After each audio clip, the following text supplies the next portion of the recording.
graça e a paz do nosso Senhor Jesus. Eu quero compartilhar nessa noite uma palavra de Deus com você que está no livro de Marcos, Evangelho de Marcos, no capítulo 12, a partir do verso 13, que diz assim: E enviaram-lhe alguns dos fariseus e dos herodianos para que o apanhassem em alguma palavra. E chegando eles, disseram: Mestre, sabemos que és homem de verdade e de ninguém se te dá, porque não olhas a aparência dos homens, antes, com verdade, ensinas o caminho de Deus. É lícito dar o tributo a César ou não? Daremos ou não daremos? Então ele, conhecendo a sua hipocrisia, disse-lhes: Por que me tentais? Trazei-me uma moeda para que eu a veja. E eles lhe trouxeram, e disse-lhe eles: De quem é esta imagem e esta inscrição? E eles lhe disseram: De César. E Jesus respondendo disse-lhes: Dai a César o que é de César, e dai a Deus o que é de Deus. E maravilhavam-se dele. Pois bem, meus irmãos, os fariseus parece que não tinha nada mais interessante para fazer do que ir lá provar Jesus, testar Jesus. Então eles foram até Jesus e, numa situação em que o Império Romano dominava sobre Israel, eles perguntaram a Jesus se era lícito pagar imposto ao Império Romano. Então eles queriam colocar Jesus numa situação em que, se ele dissesse que deveria pagar, eles diriam que ele era traidor da pátria. Se ele falasse que não deveria pagar, eles iriam acusá-lo de estar insuflando as massas, de estar provocando insubordinação contra o Império Romano. Então Jesus disse para eles, pegou aquela moeda.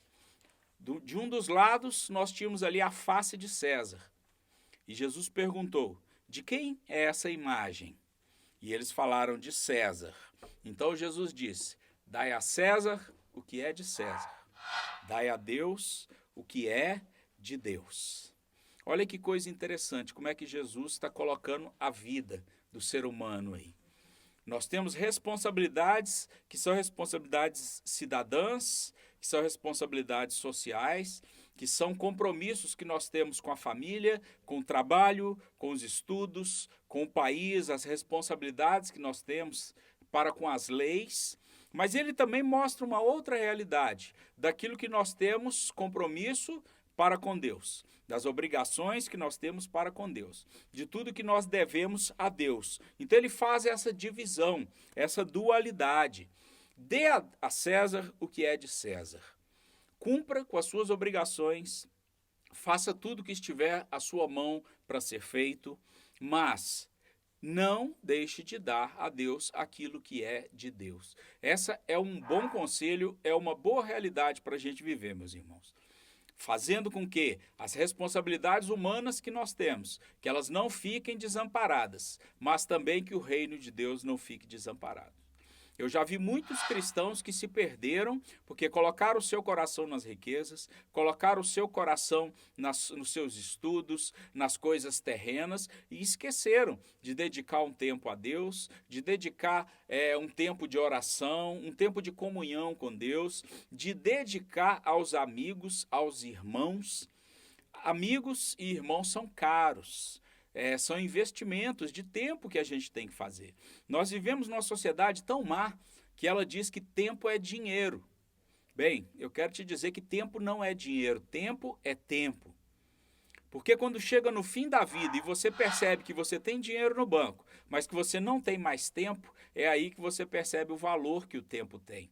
Então, o valor do tempo, dê a Deus o seu tempo e também dê às suas necessidades o seu tempo. Cumpra com as suas obrigações. Nós temos obrigações para com as nossas famílias, educar os nossos filhos, cuidar da nossa casa, manter o sustento das nossas famílias, mas nós temos um compromisso com Deus, de estar na casa do Senhor, de ter comunhão com Deus, de ter comunhão com os irmãos, de andar na presença do Senhor. Então, que nós possamos aprender através disso que Jesus falou, de darmos a Deus o que é de Deus e darmos a César aquilo que é de César. Que você possa entender isso no seu coração e que você não tome por causa do reino de Deus, que você não deixe de cumprir com obrigações que você tem que cumprir, mas que você também não abandone o reino de Deus por causa das coisas desse mundo. Que você saiba fazer exatamente a medida aí, sabendo que nós temos que priorizar a presença de Deus na nossa vida, nós temos que priorizar a comunhão com Deus, a comunhão com a nossa família, a comunhão com os nossos irmãos, com os nossos amigos. Por quê?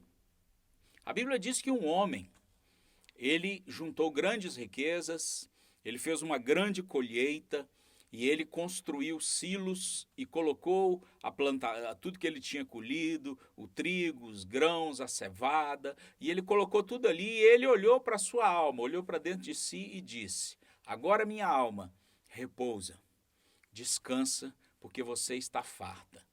E uma voz do céu disse: louco, essa noite pedirão a tua alma, e aquilo que você tem ajuntado, para quem será? Então, meus irmãos, hoje eu te pergunto, aquilo que você tem juntado, para quem será? Você tem dado a Deus o que é de Deus? Você tem dado a César o que é de César? Que Deus se compadeça do seu povo e que Deus nos abençoe, que nós tenhamos uma vida farta, uma vida plena, uma vida cheia da comunhão com o Senhor, que a sua família seja abençoada. Esse é o desejo do nosso coração e assim nós desejamos e abençoamos a todos no nome do Senhor. Deus te abençoe.